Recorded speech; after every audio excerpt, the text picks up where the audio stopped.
Hello everyone, today a brief trip down memory lane with Gane. This Gane C2 was on my wishlist for a very long time. I love its old-fashioned look. I think we go back in time with a watch like this on our wrist.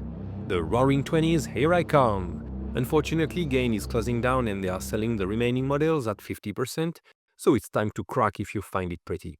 They are closing, but rest assured the warranty applies as the owner announces. So this watch, does it live up to my expectations? Let's see together. As usual, the first contact is the box, and if I give it little importance, it is clear that Gane did things very correctly.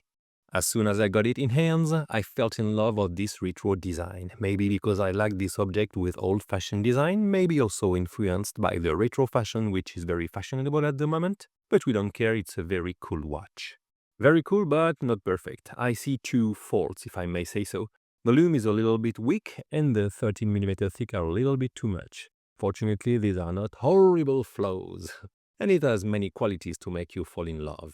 The overall look, of course, with that gorgeous case shape, the thick polished chamfers that contrast with the rest of the case which is totally brushed, the crown which is delicately signed with a very Art Deco G for Gane, the die which may seem a little simple at first glance, but whose color varies at every moment with the light, ranging from a slightly bluish gray to a deep blue.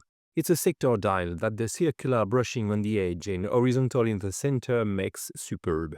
The indexes are nicely hollowed out in the dial and the inscriptions are discreet, well integrated and finely made. It all looks very classy, it's a success. The ends are simple to match the dial but are very readable. Another of its qualities comes from its restricted size, which compensates for the thickness and remains in the idea of vintage watch sizes. I don't necessarily give much importance to the original bracelet, but this one is thick, flexible and really pretty. But careful though, it marks very quickly whether at the pin or at the slightest drop of water. With the 50% discount, this is how much it currently costs. The official link is available in video description. This is how it looks on my 19.5 cm wrist, or should I say 7.7 inches circumference wrist. I think you understand that I really like this watch, it joins the collection. Thanks for watching this video, and if you enjoyed it, you can like it to help spread the word and support the channel. Blah blah blah. Bye!